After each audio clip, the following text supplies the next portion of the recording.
குறுகிய சங்கீதம். நான்கே 4 வசனங்கள். நீங்கள் நினைக்கலாம் இந்த 4 வசனங்களை வச்சு எப்படி நீங்கள் ஒரு மணித்தியாலம் வேத பாடம் நடத்த போறீங்க, இதெல்லாம் ஒரு 10 நிமிஷத்துல முடிவடையுமே என்று நீங்கள் சிந்தனை வைத்திருந்தால் அந்த சிந்தனைக்கு இடம் கொடுக்க வேண்டாம். இதை வைத்து நாங்கள் 2 மணித்தியாலங்கள் கூட கதைக்க முடியும். சோ இந்த சங்கீதம் 123 விளங்கிக் கொள்ள வேண்டும் என்றால் 2 வசனங்களில் சொல்லப்பட்டுள்ள 2 வார்த்தைகளை நீங்கள் கோடிட்டு கொள்ள வேண்டும். 3ஆம் வசனத்தின் இறுதியில் மிகவும் நிறைந்திருக்கிறோம். 3ஆம் வசனத்தின் இறுதியில். அதே போல் 4ஆம் வசனத்தின் இறுதியில் மிகவும் நிறைந்திருக்கிறது. The song of a heavy heart என்று ஆங்கிலத்தில் அழகாக எடுத்து சொல்லலாம். ஒரு மிகவும் பாரம் நிறைந்த ஆத்துமாவின் பாடல். ஆத்துமா மிகவும் தோய்ந்து போய் இருக்கிற ஒரு நிலைமை. நிந்தையினால் அவமானத்தினால் இந்த ஆத்துமா நிரப்பப்பட்டு மிகவும் வேதனைப்பட்டிருக்கும் ஒரு ஆத்துமா. மிகவும் நிந்திக்கப்படுகிறோம், மாபெரும் தாங்க முடியாத வேதனை. அதுதான் இந்த சங்கீதம். எங்கள் எல்லாருக்கும் இப்படிப்பட்ட நேரங்கள் வரும். மிகவும் நிந்திக்கப்பட்டு அவமானப்பட்டு தாங்க முடியாத வேதனை நேரங்கள் எங்கள் எல்லாருடைய வாழ்க்கையிலும் வரும், அது நிச்சயம். அதனால் அப்படிப்பட்ட நேரங்கள் வரும் பொழுது அது வறுமையின் காரணமாக வரலாம். இலங்கையில் வாழும் அநேக மக்களை சந்தித்திருக்கிறேன். ஒரே ஒரு வார்த்தையில் அவர்களை விவரிக்க முடியும்: வறுமை. வறுமை. அதோடு சம்பந்தப்பட்ட 2ஆம் வார்த்தை கடன் தொல்லை. வறுமை இருந்தால் கடன் எடுக்க வேண்டும், கடன் தொல்லை. 3ஆம் முக்கிய வார்த்தை வியாதி, வியாதிகள். 4ஆம் முக்கிய வார்த்தை குடும்ப பிரச்சனைகள். அதோடு நாங்கள் சபை பிரச்சனைகளையும் ஒன்று கூட்டலாம். சோ இப்படிப்பட்ட காரியங்கள் எங்கள் வாழ்க்கைக்குள் வரும் பொழுது, வறுமையாக இருக்கலாம், கடன் தொல்லையாக இருக்கலாம், வேலை இல்லாமையாக இருக்கலாம், வியாதியாக இருக்கலாம், குடும்ப பிரச்சனைகளாக இருக்கலாம். சங்கீதக்காரன் பாவித்த வார்த்தைகளை நாங்களும் பாவிக்க முடியும். என்னுடைய ஆத்துமா மிகவும் நிந்திக்கப்பட்டு தாங்க முடியாத வேதனையால் தவித்துக் கொண்டிருக்கின்றது.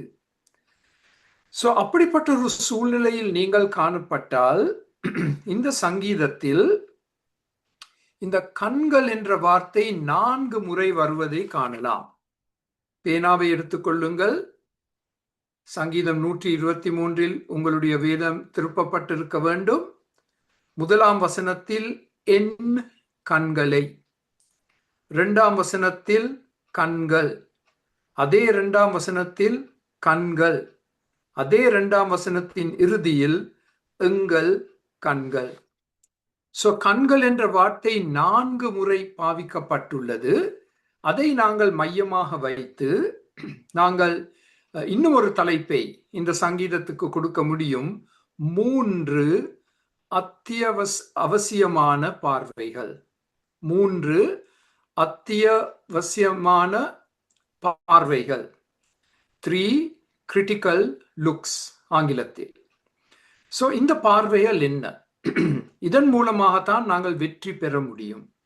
இந்த மிகவும் தோய்ந்திருக்கும் ஆத்துமா, பாரம் நிறைந்த ஆத்துமா, இதிலிருந்து நாங்கள் எப்படி விடுதலை பெற முடியும்? இந்த 3 பார்வைகள் எங்கள் வாழ்க்கையில் காணப்பட வேண்டும்.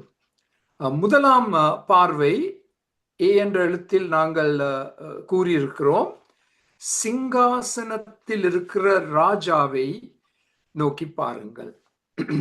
சங்கீதம் 123 1ஆம் வசனம். பரலோகத்தில் வாசமாயிருக்கிறவரே, உம்மிடத்திற்கு என் கண்களை ஏறெடுக்கிறேன். நாங்கள் சங்கீதம் 121 படிக்கும் பொழுது இப்படிப்பட்ட வார்த்தைகள் பாவிக்கப்படுவதை நாங்கள் அங்கேயும் அவதானித்தோம். எனக்கு உதவி வருவது எங்கிருந்து? மலைகளை படைத்த சிருஷ்டித்த தேவனிடம் இருந்து.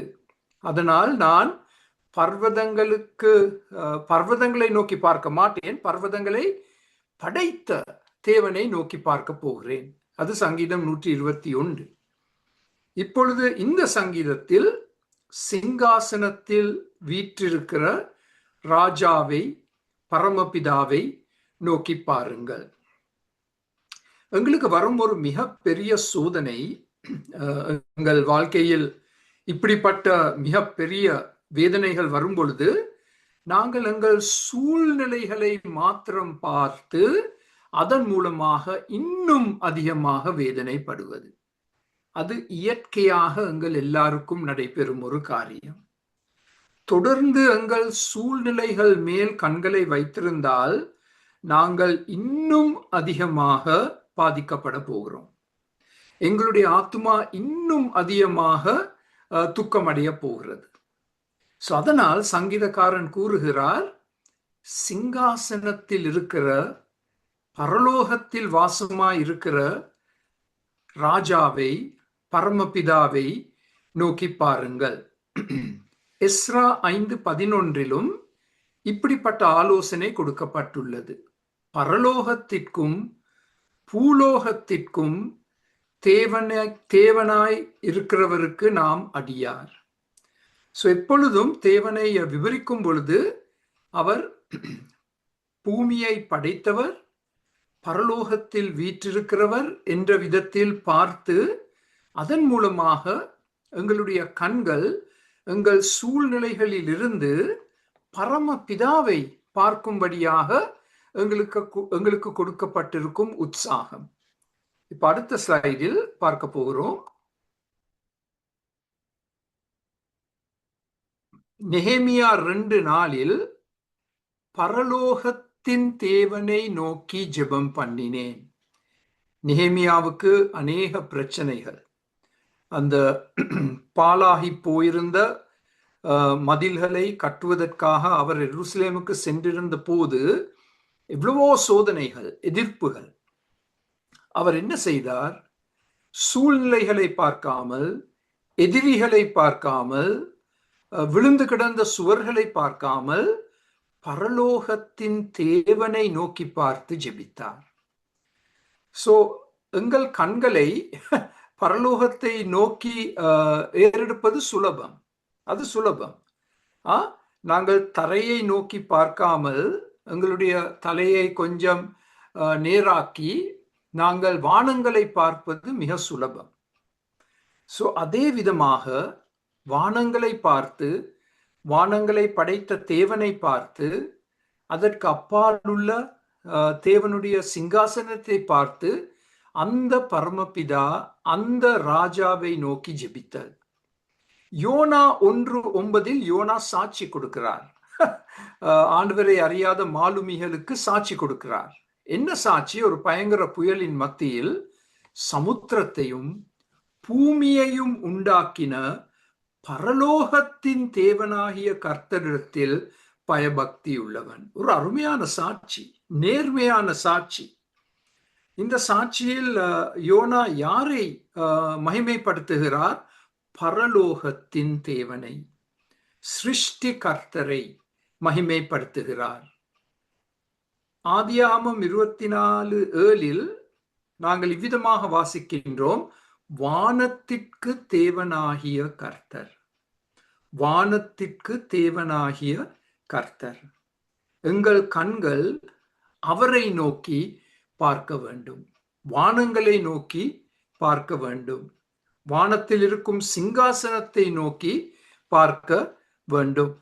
சங்கீதம் 115 நம்முடைய தேவன் பரலோகத்தில் இருக்கிறார், தமக்கு சித்தமான யாவையும் செய்கிறார். இது ஒரு மிக முக்கியமான வசனம். இதை உங்களுடைய வேதத்தில் நீங்கள் கோடிட்டு இருக்க வேண்டும்.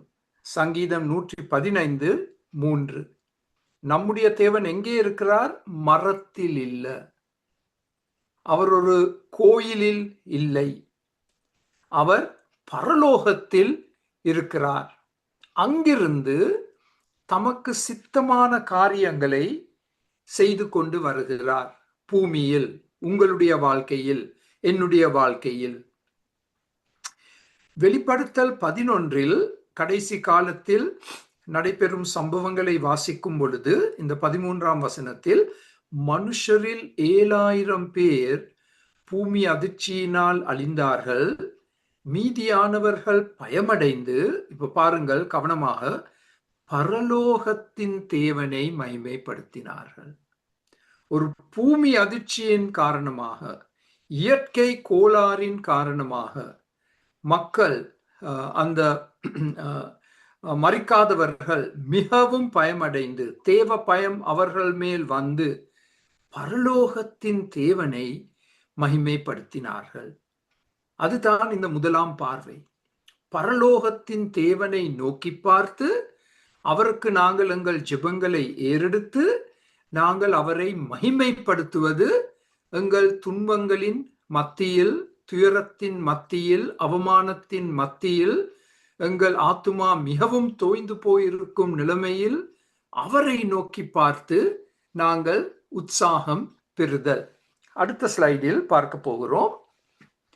இந்த பரலோகத்தில் இருக்கும் எங்கள் ராஜா பரமபிதா என்று சொல்லும் பொழுது இந்த 4 காரியங்களும் எங்கள் மனதிற்குள் வர வேண்டும். அதனால் தான் நாங்கள் அதை உங்களுக்கு ஒரு வட்டத்திற்குள் போட்டு வைத்திருக்கிறோம். அதிகாரம் அவருக்கு இருக்கு, வல்லமை அவருக்கு இருக்கு, மகிமை அவருக்கு இருக்கு, அவர் ஆட்சி செய்கிறார். பிசாசி ஆட்சி செய்யவில்லை, பாவம் ஆட்சி செய்யவில்லை, பூமியில் ஏதோ ஒரு சர்வதிகாரி ஆட்சி செய்யவில்லை. பரலோகத்தில் இருக்கும் எங்கள் அந்த பரமபிதா, அந்த ராஜா ஆட்சி செய்கிறார். அவருக்கு அதிகாரம் உண்டு, வல்லமை உண்டு, மகிமை உண்டு. சோ எங்கள் கண்களை நாங்கள் வானங்களுக்கு நேராக எடுத்து பார்த்தால், நோக்கி பார்த்தால், இந்த சத்தியங்கள் எங்கள் உள்ளங்களில் உறுதி செய்யப்பட வேண்டும். இப்ப அடுத்த ஸ்லைடில் இந்த பரலோக ராஜா, இந்த பரமபிதாவை குறித்து நாங்கள் என்னெல்லாம் சொல்ல முடியும்? அவர் எல்லாவற்றையும் சிருஷ்டித்தார். வானங்களை, சமுத்திரங்களை, பூமியை, நட்சத்திரங்களை அவர் சிருஷ்டித்தார். அவர் சிருஷ்டிகர்த்தர், நாங்கள் அவருடைய படைப்பு. இரண்டாவதாக நாங்கள் சொல்லலாம், அவர் எல்லாவற்றையும் அவதானித்துக் கொண்டிருக்கிறார். அவருடைய சிங்காசனத்தில் இருந்து பூமியில் நடைபெறும் எல்லா காரியங்களையும் அவர் கூர்ந்து அவதானித்துக் கொண்டிருக்கிறார். சங்கீத புத்தகங்களை வாசிக்கும் பொழுது சங்கீதக்காரனுடைய குற்றச்சாட்டு, ஆண்டவரே நீர் படுத்துக் கொண்டிருக்கிறீர், நீர் எங்களை கவனியாமல் இருக்கிறீர், எங்களை நீர் நோக்கி பார்க்கவில்லை, அது ஏன் என்று கேள்வி கேட்கப்படுது. திரும்ப திரும்ப கேள்வி கேட்கப்படுது சங்கீத புத்தகங்களில். ஆனால் அதற்கு பதிலும் கொடுக்கப்பட்டிருக்கு. அது நாங்கள் உணர்ச்சிகளால் பாதிக்கப்பட்டிருக்கிறபடியால் அந்த பிழையான சிந்தனைகளை சிந்திக்க ஆரம்பிக்கின்றோம். ஆனால் சிங்காசனத்தில் உட்கார்ந்திருக்கும் இந்த ராஜா எல்லாவற்றையும் அவதானித்துக் கொண்டிருக்கிறார். மாத்திரமல்ல, எல்லாவற்றையும் கேட்கிறார், எல்லாவற்றையும் கேட்டுக்கொண்டிருக்கிறார். எங்களுடைய ஜெபங்களுக்கு செவி கொடுக்கிறார், எங்களுடைய முறுமுறுப்புகளை கேட்டுக்கொண்டிருக்கிறார், மனிதன் முட்டாள்தனமாக கொடுக்கும் சவால்களை கேட்கிறார். அதையும் எங்கள் மனதில் வைத்துக் கொண்டிருக்க வேண்டும். இந்த சிருஷ்டிகர்த்தர் உங்களை அவதானித்துக் கொண்டிருக்கிறார். உங்களுடைய வாழ்க்கை நிலைமை அவருக்கு நன்றாக தெரியும். உங்களுடைய வறுமை, கடன் தொல்லை அவருக்கு தெரியும். நீங்கள் ஏறெடுக்கும் ஜெபங்களுக்கு அவர் செவி கொடுக்கிறார், கேட்டுக்கொண்டிருக்கிறார். நான்காவதாக சொல்லக்கூடியது என்ன? அவர் நிச்சயமாக செயல்படுவார். அவர் செயல்படுவார், அதற்கு மாற்று கருத்துக்கு இடமே இல்லை. அவர் வல்லமையாக செயல்படுவார். அவருக்கு அதிகாரம் இருக்கு, அவருக்கு வல்லமை உண்டு. அவரால் எதையும் சாதிக்க முடியும். அதனால் நாங்கள் பயப்பட அவசியம் இல்லை. நாங்கள் தொடர்ந்து அந்த தோய்ந்து போன நிலைமையில் இருக்க அவசியம் இல்லை. நம்பிக்கையோடு நாங்கள் வாழ முடியும். அவர் செயல்படுவார். அடுத்ததாக இதையும் நாங்கள் சொல்ல முடியும், அவர் நகைப்பார். வேதத்தில் 4 இடங்களில் ஆண்டவர் நகைப்பார் என்று சொல்லப்பட்டிருக்கு. இன்னும் ஒரு வார்த்தை சிரிப்பார். அதற்கு ஒரு நல்ல உதாரணம் இந்த சங்கீதம் 2:4. முட்டாள்தனமான மனிதன் தேவனுக்கு விரோதமாக கலகம் செய்ய முழு உலகத்தையும் ஒன்றாக இணைத்து தேவனுக்கு விரோதமாக கலகம் செய்து கொண்டிருக்கும் பொழுது பரலோகத்தில் வீற்றிருக்கும் எங்கள் அந்த பரம ராஜா பரமபிதா என்ன செய்வார்? சிரிப்பார், நகைப்பார். இந்த முட்டாள்தனமான மனிதன் என்னதான் செய்ய முயற்சி எடுக்கிறான்? என்னுடைய சிங்காசனத்திலிருந்து கவிழ்க்க முயற்சி எடுக்கிறானா? அதுதான் சங்கீதம் 2 நீங்கள் வாசிக்கும் வார்த்தைகள். அவர் நகைப்பார். எஸ்ரா 1:2 அவர் கட்டளை இடுவார். அவர் ஒரு ராஜாவுக்கு, அவரை அறியாத ஒரு ராஜாவுக்கு கட்டளை கொடுத்தார். யூத மக்களுக்கு திரும்பவும் தங்கள் சொந்த நாட்டுக்கு சென்று அந்த மதில்களை கட்டியெழுப்புவதற்கு அனுமதி கொடுக்கப்பட்டது. சோ எங்கள் தேவன் கட்டளையிடுவார். பூமியில் இருக்கும் ராஜாக்களை பார்த்து அவருக்கு கட்டளை கொடுப்பார். ஆண்டவருடைய ஊழியங்களுக்கு எந்தவித தடையும் வராதபடிக்கு அவர் கட்டளையிடுவார். தானியேல் 2:44 நித்திய ஒருபோதும் அழியாத ராஜ்யத்தை நிலைநாட்டுவார். அது தானியேலுடைய நம்பிக்கையா இருந்தது. அது இன்று எங்களுடைய நம்பிக்கை.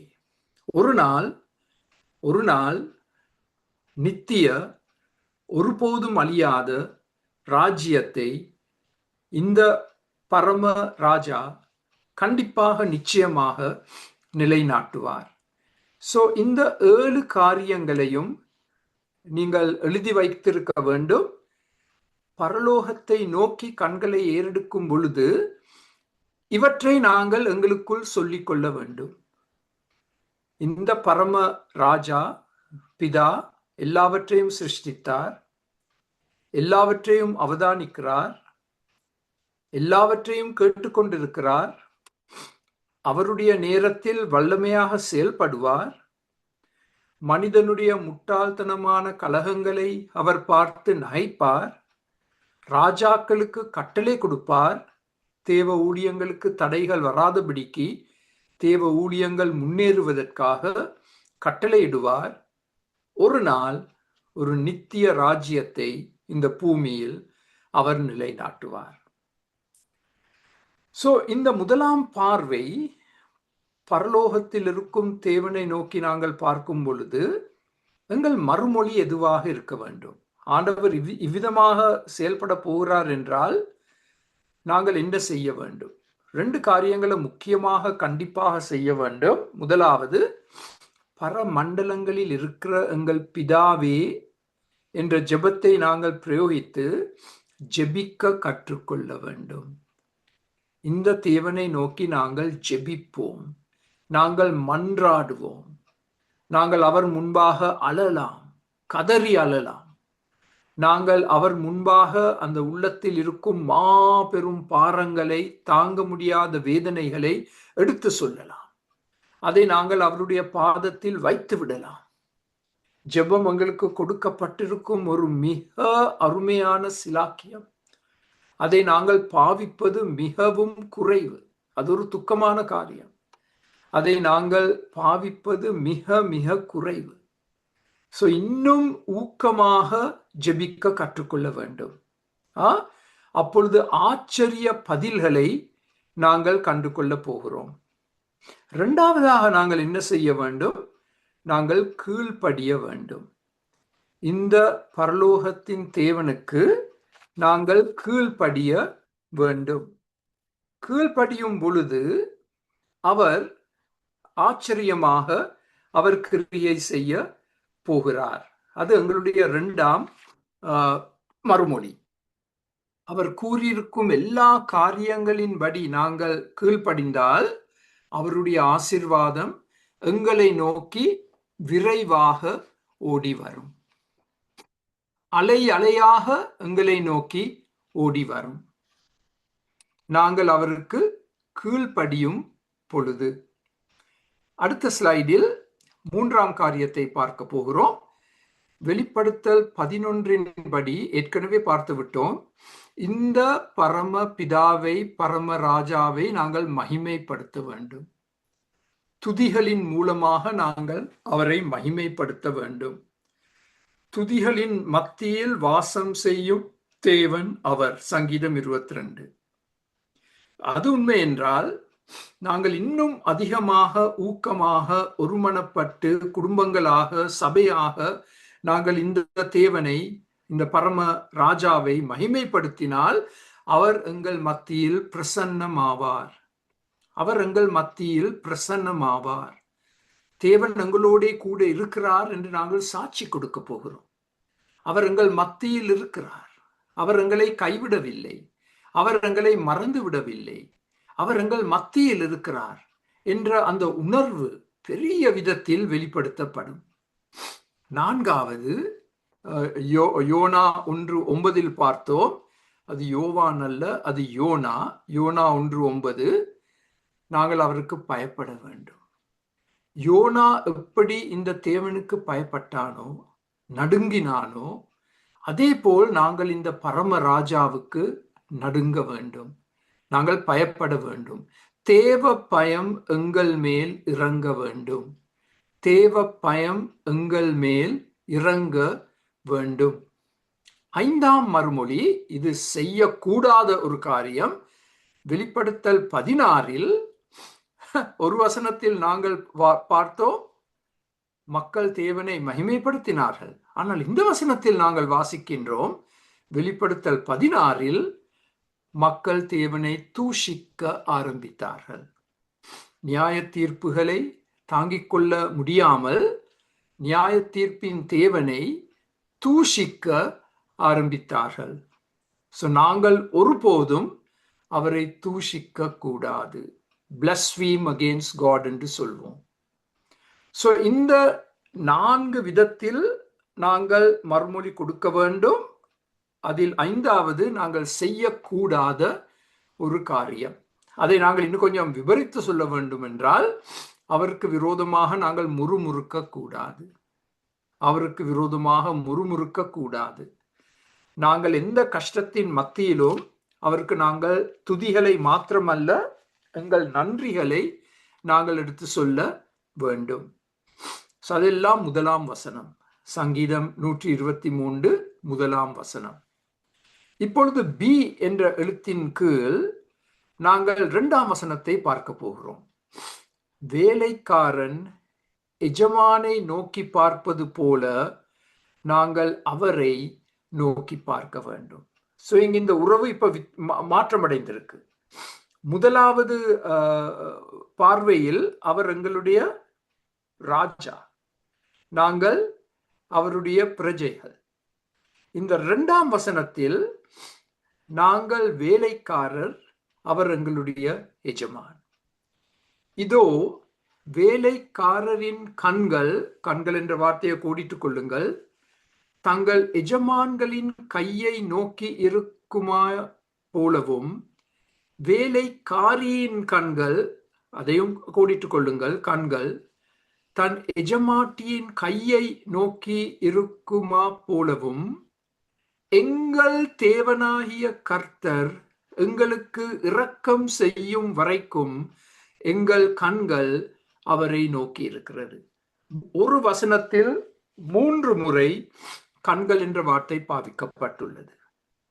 இந்த 2ஆம் உறவு 1ஆம் உறவோடு ஒப்பிட்டு பார்த்தால், 1ஆம் உறவு அவர் பரம ராஜா, நாங்கள் பிரஜைகள். 2ஆம் உறவு அவர் எங்கள் எஜமான், பரம எஜமான், மாஸ்டர், நாங்கள் அவருடைய வேலைக்காரர்கள்.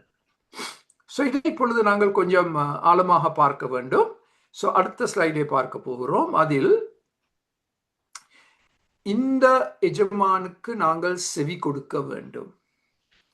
ஒரு வேலைக்காரனுடைய முக்கிய முக்கிய முக்கிய பொறுப்பு எஜமானுடைய கட்டளைகளுக்காக காத்திருப்பது.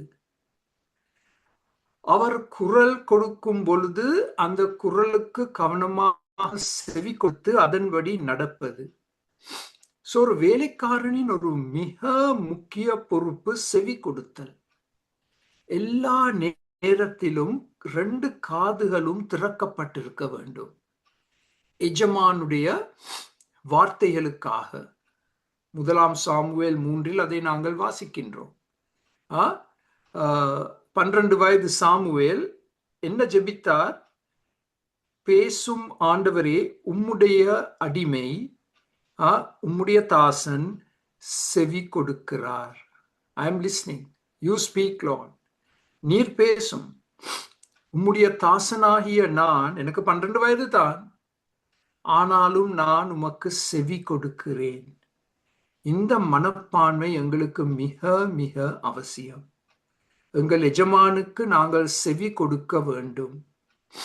மாத்திரமல்ல, இந்த வேலைக்காரனுடைய 2ஆம் பொறுப்பு இந்த எஜமானுடைய சித்தத்தை அறிந்து கொள்ள வேண்டும். எஜமான் அந்த சித்தத்தை வார்த்தைகள் மூலமாக வெளிப்படுத்துவார். மாத்திரமல்ல, இதை கவனமாக செவி கொடுங்கள், அவருடைய கைகள் மூலமாக கொடுக்கப்படும் சைகைகளை அவதானியுங்கள். ஒரு எஜமான் சில நேரம் பேச மாட்டார், ஆனால் தம்முடைய கையை பார்த்து பிரயோகித்து சில கட்டளைகளை கொடுப்பார். போ என்று சொல்லலாம், வா என்று சொல்லலாம், எழும்பு என்று சொல்லலாம், இதை செய் அதை செய் என்று கைகள் மூலமாக சைகைகளை காட்டி அவருடைய சித்தத்தை வெளிப்படுத்துவது. அதனால்தான் இந்த 2ஆம் வசனத்தில் 2 முறை சொல்லப்பட்டுள்ளது, எஜமானுடைய கைகளை நாங்கள் பார்த்து கொண்டிருக்கிறோம். அந்த கைகள் மூலமாக அவர் என்ன சைகைகளை காண்பிக்க போகிறார். இப்போ உங்களுக்கு நல்லா தெரியும், இலங்கையாக இருக்கலாம், இந்தியாவாக இருக்கலாம், கனடாவாக இருக்கலாம், ஒரு போலீஸ் அதிகாரி வீதியிலிருந்து கைகள் மூலமாக கொடுக்கும் கட்டளைகள். இருந்துட்டு ஒரு முறை கோபத்துல விசில் அடிப்பார், ஆனால் பொதுவாக கைகளை பாவித்து கட்டளைகளை கொடுப்பார். சோ அந்த கைகள் மூலமாக அவர் காண்பிக்கும் சைகைகளை நாங்கள் கவனமாக அவதானித்து அதன்படி செயல்பட்டால் எங்களுக்கு பிரச்சனை இல்லை. ஆனால் அந்த சைகைகளை நாங்கள் அவதானிக்காமல் அதை இக்னோர் பண்ணா அப்போ எங்களுக்கு பெரிய பிரச்சனை வரப்போகுது. சோ இது ஒரு வேலைக்காரனுடைய 2ஆம் காரியம். செவி கொடுக்க வேண்டும், அந்த எஜமானுடைய சித்தத்தை அறிந்து கொள்ள வேண்டும். அதுவும் வார்த்தைகள் மூலமாக மாத்திரமல்ல, கையின் மூலமாக காண்பிக்கும் சைகைகளை விளங்கிக் கொண்டு அதன் மூலமாக செயல்படுவது. மாத்திரமல்ல, அவர் செயல்படும் வரைக்கும் பொறுமையோடு காத்திருப்பது. அது சுலபமான காரியம் இல்லை. இந்த எஜமான் தன்னுடைய நேர அட்டவணையின்படி தான் காரியங்களை செய்வார். வேலைக்காரனுடைய கால அட்டவணையின்படி செயல்பட மாட்டார். சோ வேலைக்காரனுடைய ஒரு மிகப்பெரிய சவால் பொறுமையாக காத்திருப்பது. எஜமான் ஏன் இன்னும் செயல்பட இல்லை, எஜமான் ஏன் இன்னும் தான் உட்கார்ந்திருக்கும் அந்த நாற்காலியிலிருந்து எழும்பவில்லை என்று நாங்கள் சில சமயங்களில் பொறுமை இழக்கிறோம், அவசரப்படுகிறோம், பிழையான தீர்மானங்களை எடுக்கிறோம். அது எங்களிடம் காணப்படும் ஒரு மிகப்பெரிய பிரச்சனை. பொறுமையை இழந்து அவசரப்பட்டு அவசர தீர்மானங்களை எடுத்து பெரிய விளைவுகள் வருவதை நாங்கள் எல்லாரும் எங்கள் வாழ்க்கையில் அவதானித்திருக்கிறோம். நான்காவது பொறுப்பு, அவர் மேல் முழு நம்பிக்கை வைத்திருங்கள். அவர் செயல்படும் வரைக்கும் பொறுமை காக்க வேண்டும். அதே சமயத்தில் அவர் மேல் முழு நம்பிக்கை வைத்திருக்க வேண்டும். அவர் கைவிட மாட்டார், அவர் சொன்னபடி செய்வார். அதுவரைக்கும் நான் காத்திருக்க போகிறேன், நான் நம்பிக்கை இழக்க மாட்டேன், நான் நம்பிக்கை இழக்க மாட்டேன். பாருங்கள், இந்த ஒரு வாக்கியத்தை பாருங்கள். ஆச்சரியமான அற்புதமான விதத்தில் அவர் செயல்படுவார். அப்படி அவர் செயல்படும் பொழுது எல்லா துதி கனம் மகிமை அவருக்கே செல்லும். அவருக்கு மாத்திரம்தான் செல்லும். எந்த மனிதனும் அந்த அந்த கணத்தை மகிமையை தனக்காக எடுத்துக்கொள்ள முடியாது. ஆச்சரியமான அற்புதமான விதத்தில் அவர் செயல்படுவார். அதனால்தான் அவர் பரலோகத்தின் ராஜா, அவர் பரமபிதா, அவர் பரம எஜமான். இதற்கு ஒரு நல்ல உதாரணம் 2 நாளாகமம் 20. ஒரு யூத ராஜா எதிரிகளினால் அவர் மிகவும் ஒரு பெரிய தாக்கத்தை அனுபவித்துக் கொண்டிருக்கிறார். 5 விதமான எதிரிகள் அவரை சூழ்ந்திருக்கின்றன. அவருக்கு சான்ஸே இல்லை, ஒரு சான்ஸும் இல்லை. ஆனால் அவர் ஒரு காரியத்தை செய்தார். பரலோகத்தில் இருக்கும் அந்த பரம ராஜாவை பார்த்து அவர் ஜெபிக்க ஆரம்பித்தார். நாங்கள் செய்ய வேண்டியது இன்னதென்று எங்களுக்கு தெரியவில்லை. நாங்கள் என்ன செய்யலாம்? ஒன்றுமே விளங்க இல்லை, ஒன்றுமே புரிய இல்லை. இப்ப பாருங்கள் 2ஆம் பகுதி. ஆகையால் எங்கள் கண்கள் உம்மையே நோக்கி கொண்டிருக்கின்றது. சங்கீதம் 123 பாஷை. எங்கள் கண்கள் உம்மையே நோக்கி கொண்டிருக்கிறது. நீர் எங்களுடைய பரம ராஜா, பரம பிதா, பரம எஜமான். நாங்கள் உம்மை நோக்கி பார்க்கிறோம். எங்கள் கண்களை எதிரியின் மேல் வைக்க மாட்டோம். அவனுடைய துப்பாக்கிகள் மேல் எங்கள் கண்களை வைக்க மாட்டோம். அந்த பயமுறுத்தும் வார்த்தைகளுக்கு செவி கொடுக்க மாட்டோம். எங்களுடைய பரம பிதாவை மாத்திரம் நாங்கள் நோக்கி கொண்டிருக்கிறோம். இப்ப அடுத்த ஸ்லைடில் பார்ப்போம். சங்கீதம் 104. ஏற்ற வேளையில், அருமையான வார்த்தை, ஏற்ற வேளையில் கோடிட்டுக் கொள்ளுங்கள். அது ஒரு முக்கிய வார்த்தை. ஏற்ற வேளையில், ஆண்டவருடைய நேரத்தில் ஆகாரத்தை தருவீர் என்று அவைகள் எல்லாம் உம்மை நோக்கி காத்திருக்கும். முழு சிருஷ்டிப்பும், எல்லா மிருகங்களும், எல்லா பறவைகளும் ஆண்டவர் சரியான நேரத்தில் எங்களுக்கு உணவை கொடுப்பார் என்ற நம்பிக்கையோடு சிருஷ்டி கர்த்தர் மேல் தங்கள் கண்களை வைத்திருக்கின்றன. சங்கீதம் 145 எல்லா ஜீவன்களின் கண்களும், கோடிட்டுக் கொள்ளுங்கள், இந்த கண்கள் எவ்வளவு ஒரு முக்கியமான வார்த்தை. எல்லா ஜீவன்களின் கண்களும் உம்மை நோக்கி கொண்டிருக்கிறது. திரும்பவும் பாருங்கள், அந்த வார்த்தை வருது.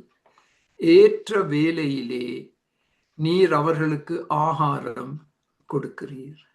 ஆண்டவருடைய நேரத்தில், ஆண்டவரால் நியமிக்கப்பட்ட நேரத்தில் அந்த ஆகாரம் எல்லா ஜீவன்களுக்கும் கொடுக்கப்படும். ஆனால் அந்த ஜீவன்களின் கண்கள் எங்க இருக்க வேண்டும்? பரமபிதாவின் மேல் இருக்க வேண்டும். அதே சங்கீதம் 145 16 நீர் உமது கையை திறந்து சகல பிராணிகளின் வாஞ்சையையும் திருப்தியாக்குகிறீர். எனக்கு மிகவும் விருப்பமான வார்த்தைகள். நீர் உமது கையை திறந்து. கைகள் திறக்கப்பட்ட தேவன் எல்லாவற்றையும் தாராளமாக கொடுத்து கொண்டே இருக்கிறார். தினமும் கொடுத்து கொண்டிருக்கிறார்.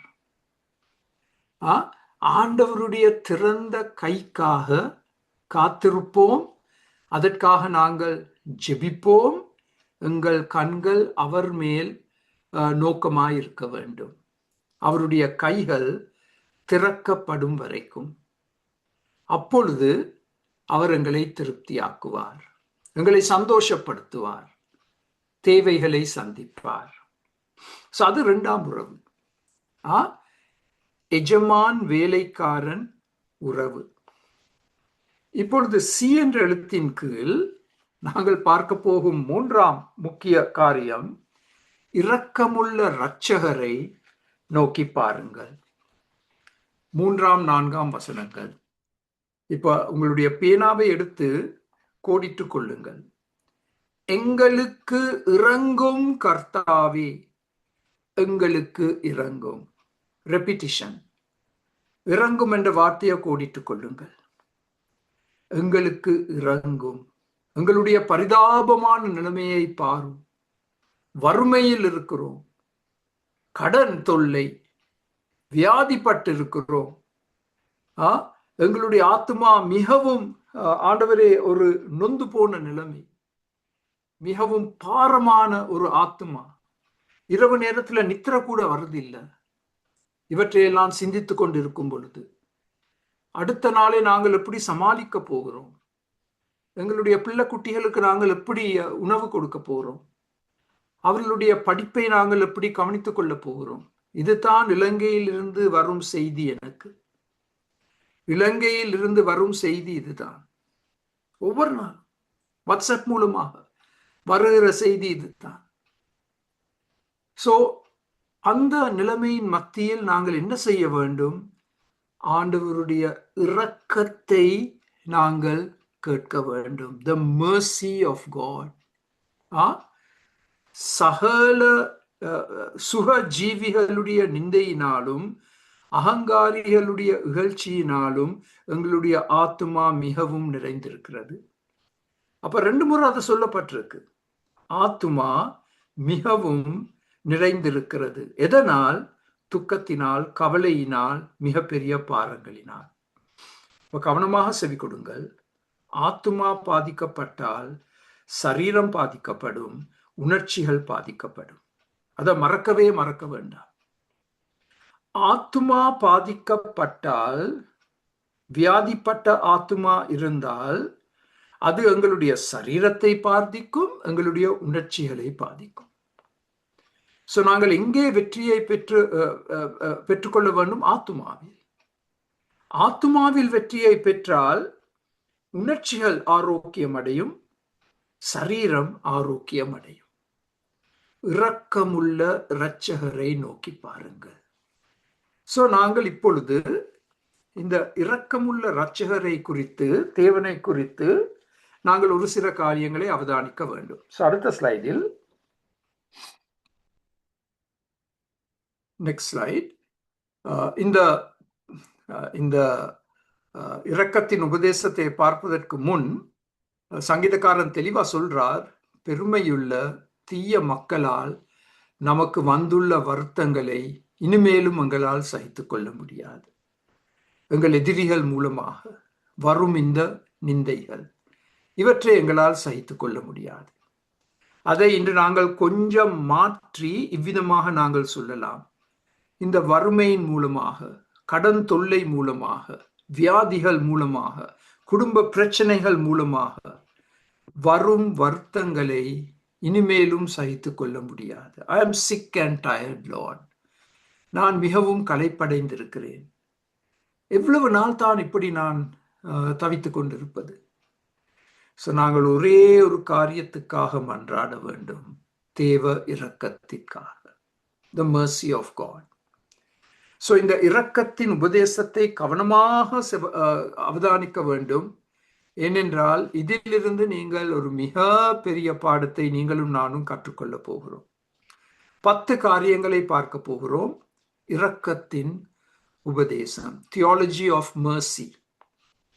முதலாவது, எங்களுடைய தேவனுக்கு கொடுக்கப்பட்டிருக்கும் ஒரு விசேஷித்த பெயர், அவர் இரக்கங்களின் பிதா. 2 கொரிந்தியர் 1:3. அவர் இரக்கங்களின் பிதா. அவர் பரமபிதா உண்மைதான், அதே சமயம் அவர் இரக்கங்களின் பிதா. எபேசியர் 2:4 படி, அது எபிரேயர் அல்ல, அது எபேசியர். எபேசியர் 2:4 படி அவர் இரக்கத்தில் ஐஸ்வர்யம் உள்ளவர். இந்த தேவன் இரக்கத்தில் ஐஸ்வர்யம் உள்ளவர். ஏசாயா 30 இவ்விதமாக சொல்லப்பட்டுள்ளது, ஆனாலும் உங்களுக்கு இரங்கும்படி கர்த்தர் காத்திருப்பார், உங்கள் மேல் மனதுருகும்படி எழுந்திருப்பார். இலங்கையிலிருந்து எனக்கு செவி கொடுக்கும் அருமையான சகோதர சகோதரிகள், இந்த வசனத்தை உங்களுடைய வேதத்தில் சிவப்பு நிற பேனாவினால் கோடிட்டுக் கொள்ளுங்கள். மனிதனுடைய உதவி விருதா? மனிதனால் எவ்வளவு தான் உதவி செய்ய முடியும்? ஆனால் இந்த வசனத்தை மறக்க வேண்டாம். ஏசாயா 30:18. ஆனாலும் உங்களுக்கு இறங்கும்படி கர்த்தர் காத்திருப்பார், உங்களுக்கு நன்மை செய்யும்படி கர்த்தர் காத்திருப்பார், உங்கள் மேல் மனதுருகும்படி எழுந்திருப்பார். அருமையான வசனம். மனிதன் இன்னொரு மனிதனுடைய நிலைமையை பார்த்து ஓரளவு மனதுருகலாம், உதவி செய்யலாம். ஆனால் இரக்கங்களின் தேவன் மனதுருகும் பொழுது அவர் செய்ய காத்திருக்கும் காரியங்களுக்கு முடிவில்லை, எண்ணிக்கை இல்லை. உங்கள் நம்பிக்கையை அவர் மேல் வைத்துக் கொள்ளுங்கள். மனிதனை நம்பி ஏமாறி செல்ல வேண்டாம். இரண்டாவது, தமது மிகுந்த இரக்கத்தின்படி அவர் நம்மை ஜெனிப்பித்தார். எங்களுடைய ரட்சிப்பின் முக்கிய காரணம் என்ன? தேவ இரக்கம். தேவ இரக்கத்தினால் ரட்சிப்பை பெற்றோம். தீத்து 3:5 நாம் செய்த நீதியின் கிரியைகளின் நிமித்தம் அவர் நம்மை ரட்சியாமல் தமது இரக்கத்தின்படியே, கோடிட்டுக் கொள்ளுங்கள், மறு ஜென்ம முழுக்கினாலும் பரிசுத்த ஆவியினுடைய புதிதாக்குதலினாலும் நம்மை ரட்சித்தார். தம்முடைய இரக்கத்தின்படி எங்களை ரட்சித்திருக்கிறார். இப்ப அடுத்த ஸ்லைடில் மூன்றாவதாக, அவர் இரக்கங்களை கேட்டு பாவ மன்னிப்பை பெற்றுக்கொள்ள வேண்டும்.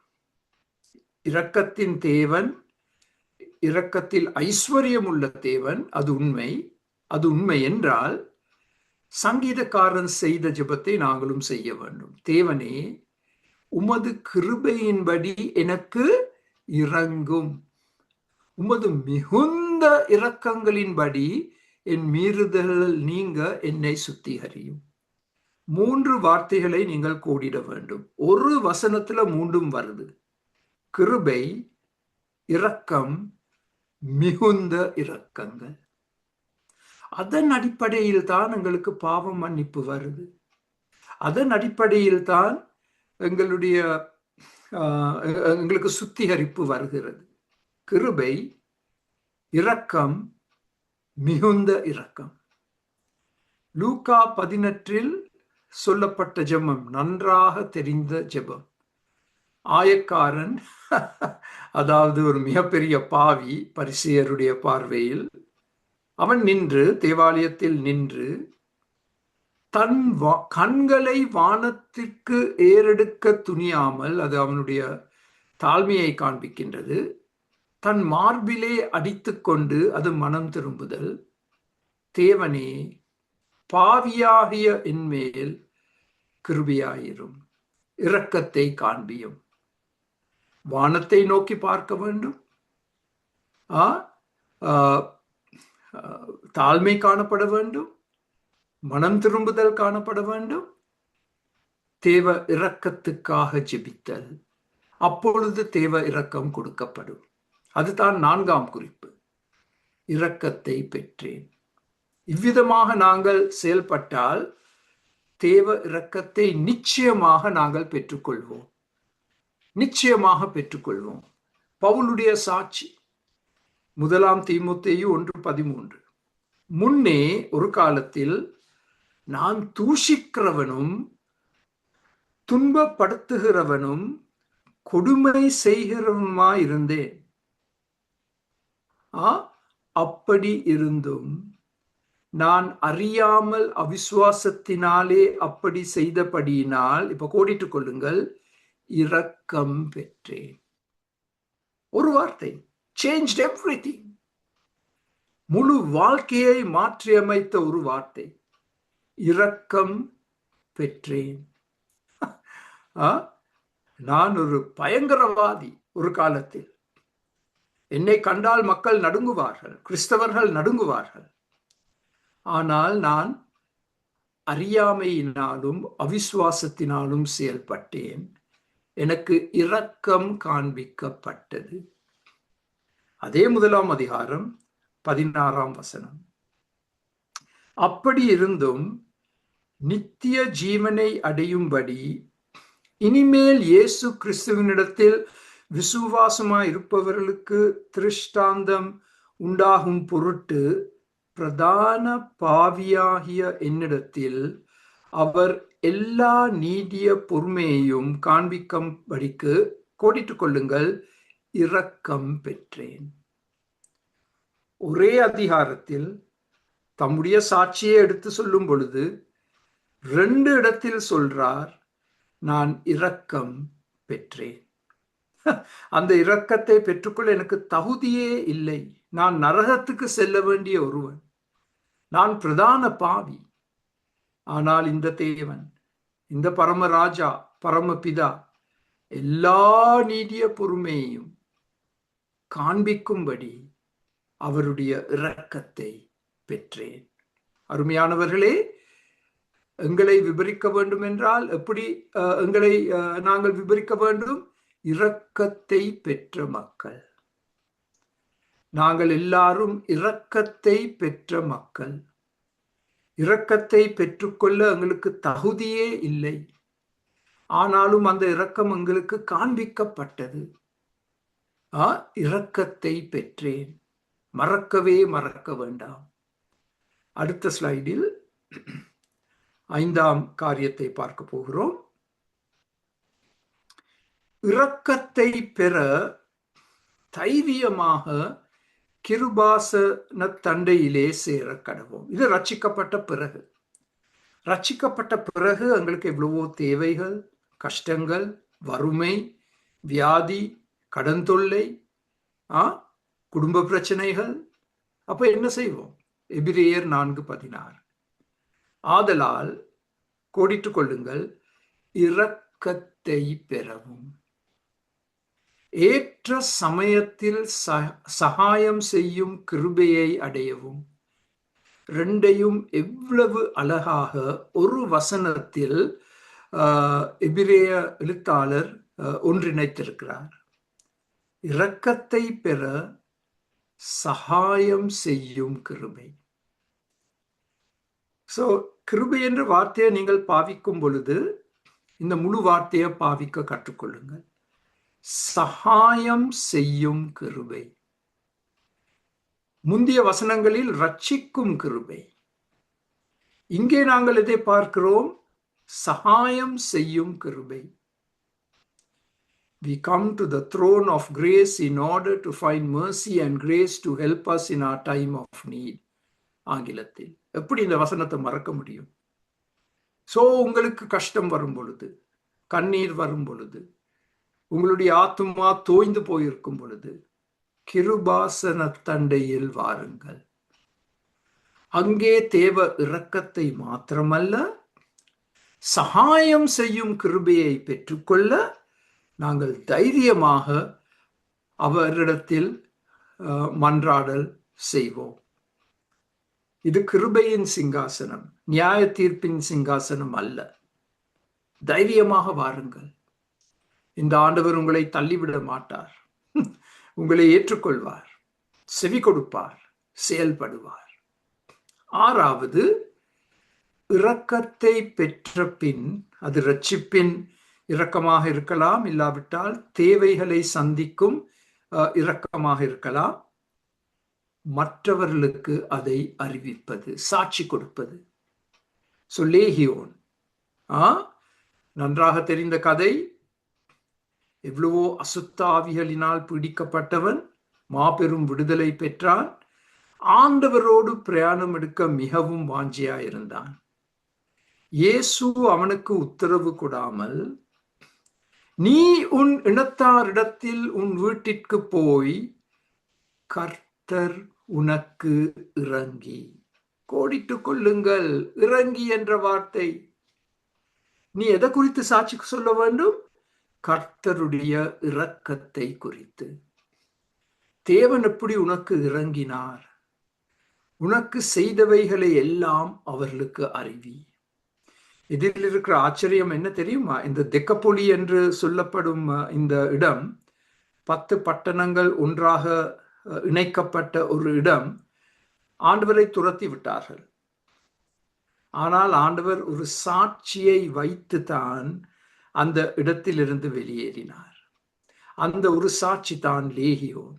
கட்டளை கொடுக்கப்பட்டது, நீ போய், நான் செல்ல முடியாத இடங்களுக்கு நீ போய், உற்றார் உறவினர் மத்தியில் கர்த்தர் எப்படி உனக்கு இறங்கினார் என்பதை குறித்து நீ சாட்சி சொல்லு. அருமையானவர்களே, அதுதான் இன்று எங்களுக்கு கொடுக்கப்பட்டுள்ள கட்டளை. ஆண்டவர் எங்களுக்கு காண்பித்த இரக்கத்தை மற்றவர்களுக்கு அறிவிப்பது. பாவ குழியில் சிக்குண்ட என்னை, நரகத்தை நோக்கி கடுகதி வேகத்தில் பிரயாணித்துக் கொண்டிருந்த என்னை தேவ இரக்கங்கள் சந்தித்து என்னை திசை திருப்பி என்னை மாற்றி இப்பொழுது அவருடைய ஊழியக்காரனாக என்னை ஏற்படுத்தி நான் இப்பொழுது எல்லா இடங்களிலும் இந்த தேவ இரக்கத்தை எடுத்து சொல்ல வேண்டும். 7வது, இந்த தேவ இரக்கங்களை எடுத்து சொல்லும் பொழுது வேற என்ன காரியங்களை நாங்கள் சொல்ல வேண்டும்? அவர் இரக்கங்களுக்கு முடிவில்லை, அவைகள் காலை தோறும் புதியவைகள். இது எவ்வளவு உற்சாகத்தை கொடுக்கும் ஒரு சத்தியம். தேவ இரக்கங்களுக்கு முடிவில்லை. எவ்வளவுதான் இந்த இரக்கங்களை நாங்கள் பாவித்தாலும் அது ஒருபோதும் ஒரு முடிவுக்கு வராது. காலை தோறும் இந்த இரக்கங்கள் புதுப்பிக்கப்படுகிறது. ஏன்? ஒவ்வொரு நாளும் நாங்கள் பாவம் செய்கிறோம், ஒவ்வொரு நாளும் நாங்கள் விழுந்து போகிறோம். எங்களை தூக்கி எடுக்கும் தேவ கிருபை ஒவ்வொரு நாள் அதிகாலையிலும் புதிதாக நமக்கு கொடுக்கப்படுகிறது.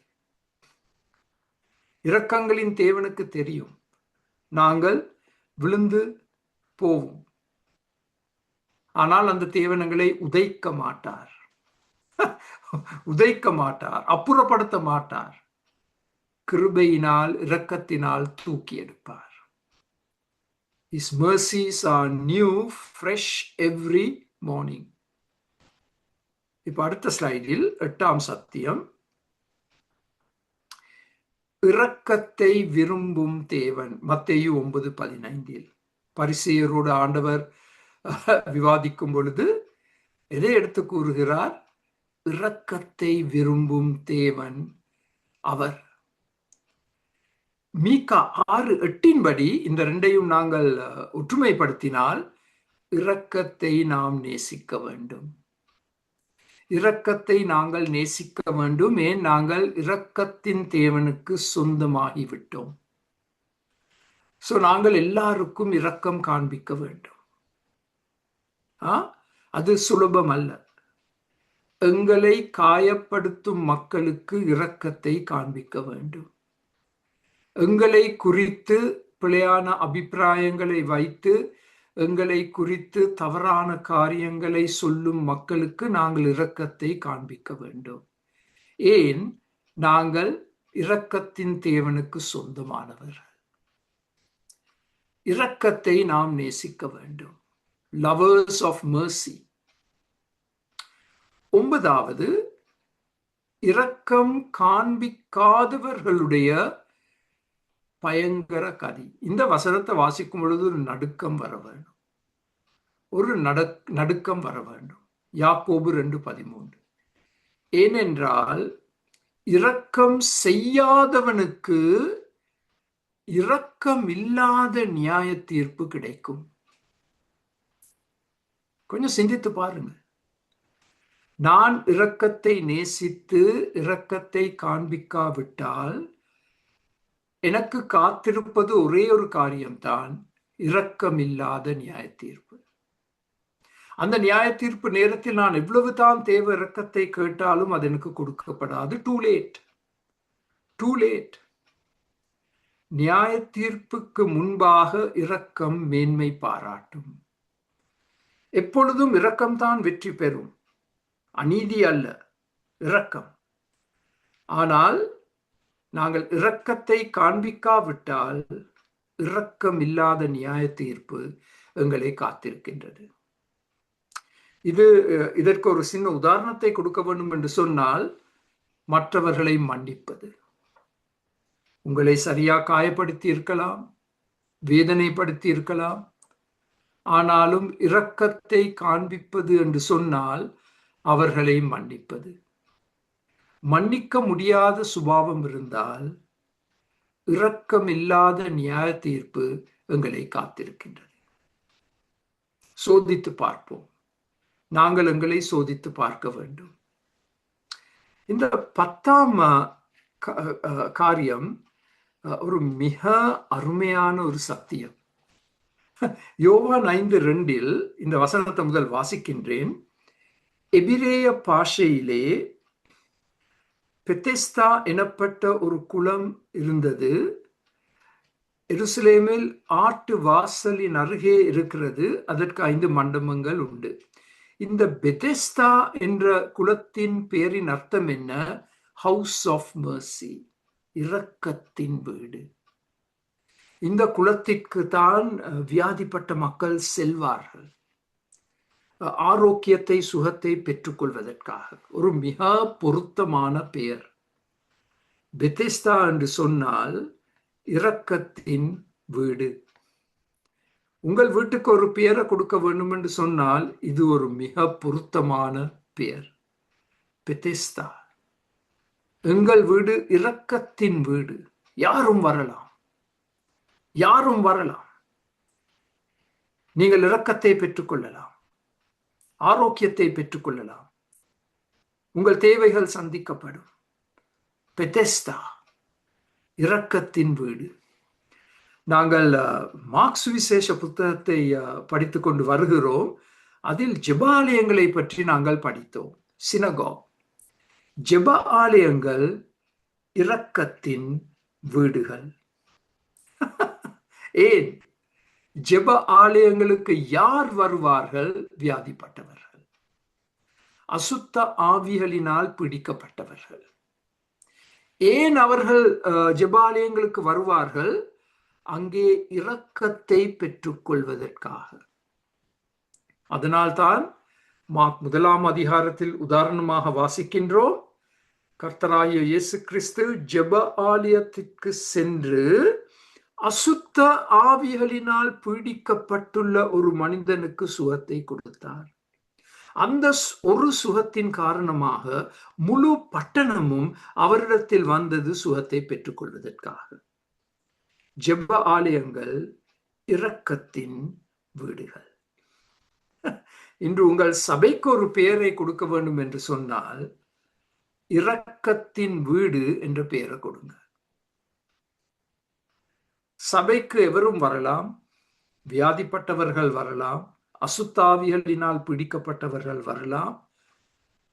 எதை பெற்றுக்கொள்வதற்காக? தேவ இரக்கத்தை பெற்றுக்கொள்வதற்காக. எங்களுடைய சொந்த இல்லங்கள் இரக்கத்தின் வீடுகள், எங்களுடைய தேவாலயங்கள் இரக்கத்தின் வீடுகள். அதை மறக்க வேண்டாம். நாங்கள் பெருசா இந்த மிரக்கல் என்ற வார்த்தையை பாவித்து அதிசயங்களின் குடும்பம், வீடு என்றெல்லாம் பெயர் கொடுக்கிறோம். அதை நான் விவாதிக்க வர இல்லை. பொருத்தமான பெயர் இரக்கத்தின் வீடு. உங்களுடைய வீடு, என்னுடைய வீடு இரக்கத்தின் வீடா? என் வீட்டில் உள்ளவர்களுக்கு நான் இரக்கம் காண்பிக்கின்றேனா? அவர்கள் தவறாக செயல்பட்டாலும் அவர்களுக்கு இரக்கம் காண்பித்து அவர்களை மன்னிக்கும் குணம் எனக்கு இருக்கா? அது வீட்டில் தான் ஆரம்பமாக வேண்டும். அது உங்களுக்கு தெரியும். வீட்டில் ஆரம்பமாகி அது சபையில் காண்பிக்கப்பட வேண்டும், சமுதாயத்தில் காண்பிக்கப்பட வேண்டும். இரக்கத்தின் வீடு. இதுதான் சங்கீதம் 123 4 வசனங்களில் இருந்து நாங்கள் கற்றுக்கொண்ட பாடங்கள். ஒரு மணித்தியாலமாக இதை கற்றுக்கொண்டு வருகிறோம். நான் நினைக்கிறேன் இன்னும் ஒரு ஸ்லைடு இருக்கின்றது, அதையும் காண்பிக்கின்றேன். உங்கள் ஆத்துமா, கேட்க வேண்டிய கேள்வி, எதனால் நிரம்பி இருக்கிறது? இந்த கட்டத்தில், இந்த நேரத்தில் உங்களுடைய ஆத்துமா எதனால் நிரம்பி இருக்கிறது? அடுத்த ஸ்லைடை பார்ப்போம்.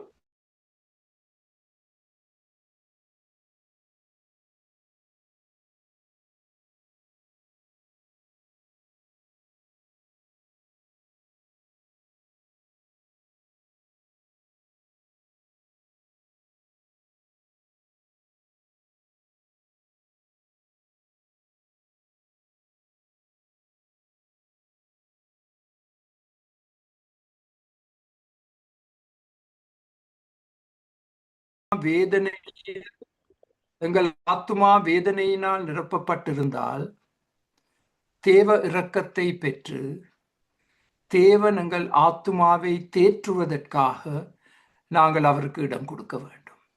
தேவன் எங்கள் ஆத்துமாவை தேற்றுவதற்காக இதா இருக்க அந்த வசனம், தேவன் எங்கள் ஆத்துமாவை தேற்றுவதற்காக நாங்கள் அவருக்கு இடம் கொடுக்க வேண்டும். என் ஆத்துமா வேதனையினாலும் அவமானத்தினாலும் ஏமாற்றத்தினாலும் நிறைந்திருக்கிறது இந்த காலகட்டத்தில். ஆனால் இரக்கத்தின் தேவன் என் ஆத்துமாவை தேற்றுவதற்காக காத்திருக்கிறார். இடம் கொடுப்போமா? தேற்றப்பட்ட ஒரு ஆத்துமாவோடு நாங்கள் செயல்படுவோம். வேதனை நிறைந்த ஆத்துமாவோடு நாங்கள் செயல்பட முடியாது. அந்த பாரத்தை எங்களால் சுமக்க முடியாது. அந்த பாரத்தை எங்களால் சுமக்க முடியாது. அதனால் தான் மதுபானம் அருந்துகிறார்கள், அந்த வேதனையை மறப்பதற்கு. அதை ஒரு சில மணித்தியாலங்களுக்கு மறக்கலாம், அது திரும்ப பயங்கர விதத்தில் எங்களை தாக்க ஆரம்பிக்கும். ஆனால் இந்த இரக்கத்தின் தேவன் எங்கள் ஆத்துமாவை தேற்றினால் எங்களுக்கு ஒரு நிரந்தர தேற்றுதல், அமைதி, சமாதானம் கொடுக்கப்படும். ஜெபிப்போம். 4 வசனங்கள் ஆண்டவரே, எவ்வளவோ காரியங்களை கற்றுக்கொண்டோம். எங்கள் தினசரி பிரயோஜனத்திற்காக எவ்வளவோ காரியங்களை கற்றுக்கொண்டோம். நீர் இரக்கத்தில் ஐஸ்வர்யமுள்ள தேவன். உம்முடைய இரக்கங்கள் ஒவ்வொரு நாளும் புதிதாக நமக்கு கொடுக்கப்படுகிறது. எங்கள் ஆத்துமாவின் நிலைமை உமக்கு தெரியும். பயங்கர வேதனையினால் தோய்ந்து போயிருக்கின்றது. ஆண்டவரே, எங்களால் இன்னும் ஒரு படி முன்னோக்கி எடுக்க முடியாது. வறுமை ஒரு பக்கத்தில், கடன் தொல்லை மற்ற பக்கத்தில், பயங்கர வியாதிகள், குடும்ப பிரச்சனைகள், அவமானங்கள், நிந்தைகள், கண்ணீர், சரீர வேதனைகள், உணர்ச்சிகள் பாதிக்கப்படுவது, இவற்றையெல்லாம் நாங்கள் இப்பொழுது உமக்கு அறிக்கை செய்கிறோம். நீர் இரக்கத்தின் தேவன். எங்கள் கண்களை எங்கள் சூழ்நிலைகளின் மேல் வைக்காமல், மனிதன் மேல் வைக்காமல், பரலோகத்தை அண்ணார்ந்து பார்த்து, அங்கே சிங்காசனத்தில் வீற்றிருக்கும் எங்கள் பரமபிதா, எங்கள் பரம ராஜா, எங்கள் பரம எஜமான், அவருடைய இரக்கத்திற்காக காத்திருக்கிறோம். அந்த இரக்கத்தினால் எங்களை சந்தித்தருளும். எங்களை தொட்டு எங்களை ஆரோக்கியப்படுத்தும், எங்களை பலப்படுத்தும், எங்களை தைரியப்படுத்தும், எங்கள் நிலைமையை மாற்றும். ஆண்டவரே, எங்கள் நிலைமைகளை மாற்றும். இன்று எங்களோடு கலந்து கொண்டு ஒவ்வொரு குடும்பத்தையும் கண்ணோக்கி பாரும். ஆசீர்வதியும் பலப்படுத்தும்.